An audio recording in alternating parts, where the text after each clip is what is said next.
When I first started sharing my testimony with other people, I didn't realize the impact that it will have on my life. When I started this journey, I had no desire to open up to let people know my shortcomings. I didn't want to let people know how I felt. I didn't want to let people know how shameful I was of my life. And I didn't want to let people know how I really felt about me, because I didn't like me. I did not like myself. I wasn't liking who I was becoming. And because I was so lost in trying to figure it out, I was extremely frustrated because I felt like I kept bumping my head over and over and over again. So for many years, I've been battling with depression and anxiety. But a lot of people did not know that I was experiencing these things because I've learned how to hide them very well. Some healthcare professionals will call this smiling depression. It's not the type of depression that keeps you bedridden, but you're still able to function and you're still able to go about your regular day. But inside, there's like a battle going on. Why are you smiling? As my defense mechanism to protect me from judgment, to protect me from being hurt again. This is what I thought. I thought that this was protecting me from these things. But what ended up happening in my life is that the more I kept this wall up, this defense mechanism, the more and more I pulled away from those that love me because I didn't really want them to see what I was going through. And the more I made other things more important. I created idols out of things that I wanted to achieve and accomplish in my life. So now I have this fear of burdening other people with my situation.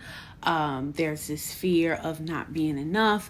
And then there's this fear that if I let the world know, then my bubble that I created of having it all together, of being that sibling that got her life together, then that goes away. And once that goes away, then who am I? That's the cycle that was going on. Like, who am I if I'm not working? Who am I if I'm not in school? Who am I if I am not being productive and active? Who am I if I'm not succeeding? Who is Nafi if she's not achieving these things? And it took me a long time to answer that question.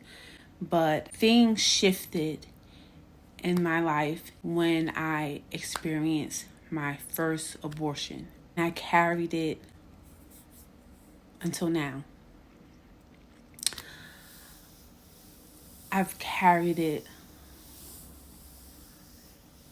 It felt like a boulder I've been carrying around for all my life. And I want to be honest with you guys about this whole process. I had no intention of doing this again because I felt like when I started, when I shared my story back in 2017 as that assignment, that was enough. I put it all out there. I moved forward with my life. That was enough. But it was not until a few months ago when I was in my women's group at church and one of the women was sharing her story. And I got this sharp pains in my side. It was just like something gnawing at me. And I went home and was so confused as to why I was feeling like that. I prayed about the experience and then I let it go. And then one of the women prayed for me and then she said something that it just gave me the gut punch. She said, you haven't fully surrendered to God. It's some things that you're still holding on to that he's ready for you to let go.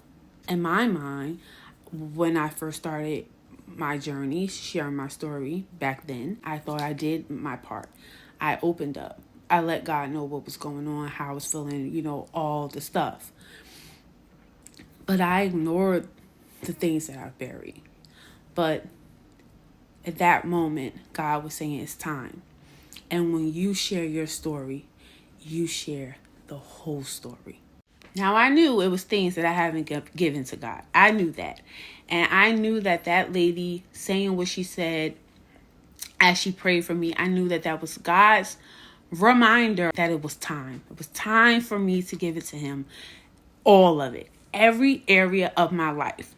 We pick and choose the parts that we want God to handle. But he wants it all. All of it.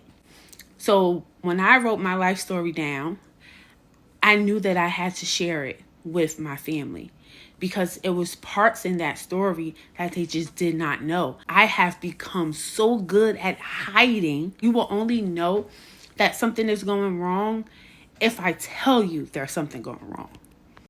That's how skilled I got with wearing a mask. I knew exactly what I needed to do for whoever was coming into my life because I did not want people to see the mess that I've made. So during this process, I wrote the story. I shared it with my sister. I shared it with my mom. And one of the things that I have been praying about working on is my relationship with my dad. I haven't spoken to him. And then a couple of weeks ago, he randomly called and said he wanted to check on me. And I knew that that was God's timing because I needed to share this with him too. It's a lot in here he didn't know either. With me, letting my parents and my sister read it first, I felt relieved because I no longer had to keep this facade up. But now I have to deal with the consequences, or I have been dealing with the consequences throughout my life of the choices that I've made. Before I can go deeper into the story, we got to go back to the beginning. And this is the story of my parents. So now, this is not the life story of my parents. It's just a little background. And I wanted to share this and bring this into my story because I think it's important for you and for me. It was so important for me to kind of understand where I've came from and the roots that they planted. And then also some things that our parents subconsciously pass down to us that they don't even realize that they do.